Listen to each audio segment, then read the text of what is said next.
The moon is indeed a tantalizing prize. The Chinese have their lander and rover there now. Japan and India will be next. South Korea has an interest along with Russia, Canada, France, Italy and the United Kingdom. Private enterprise has had a prod with the Google Lunar X prize.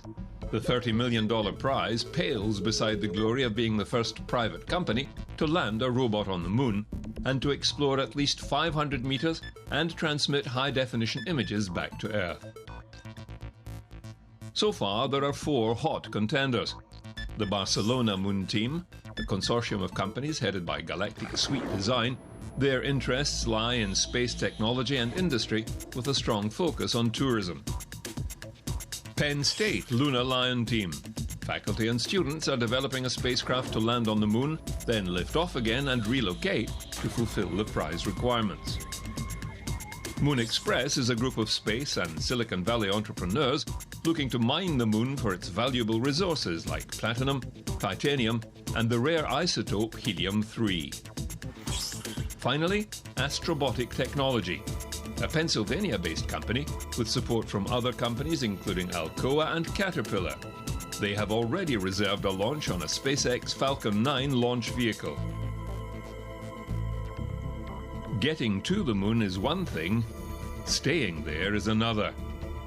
It was one thing to go for a handful of days in Apollo and go when you knew that the sun was quiet, or you hoped the sun stayed quiet, and you took the risk, you calculated the risk of cancer and such, and you made a short mission. If you're going to live there longer, you need to understand it well enough to go, here's what I need to do to protect myself. One of the things that we're looking for in the LRO mission is how the high radiation environment affects our ability to explore. So if we bring cameras or communication devices, how will they be impacted by the cosmic radiation? We need to protect our equipment as well as ourselves. We want to be able to go back to the moon so that we can live there for long periods and work on the moon. So we need a mission that can help us find the best places to go and determine how to go back there safely. Access to solar power continuously, that may be the first and most important reason over the near term. And then the possibility of resources being there. Those may take a much longer time before we're able to really exploit those. But the solar power is something we can exploit right away. Whether it's water ice to have water, or potential minerals that we could use as raw materials to make into things that we would need.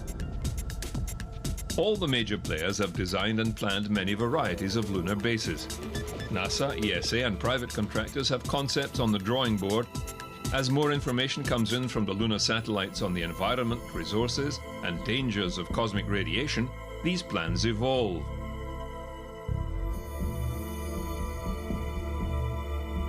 One of the latest is to use 3D printing technology.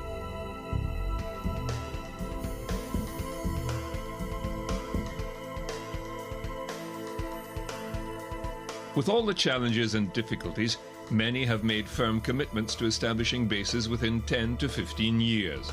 Some for scientific research, others for commercialization and tourism.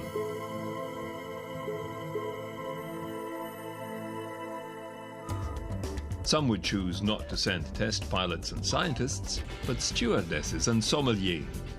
When we look back on what we did in LRO and we look at what followed, I think we'll see a profound impact. We'll see us as really being the small first step where we have human beings permanently off this planet, beginning to move out into the solar system, starting with the moon. As that pans out, I think we'll be a small piece of a profound development that when history looks back to say, this time we went back to the moon, this time we stayed, and we moved on from there. As we continue to study the moon, our understanding of it improves, giving us new insights not only into how it has evolved over time, but also how other rocky planets in our solar system have come to look the way they do. With new missions, new instruments and new technologies, we will continue to improve our knowledge of the moon and better understand the history of our solar system.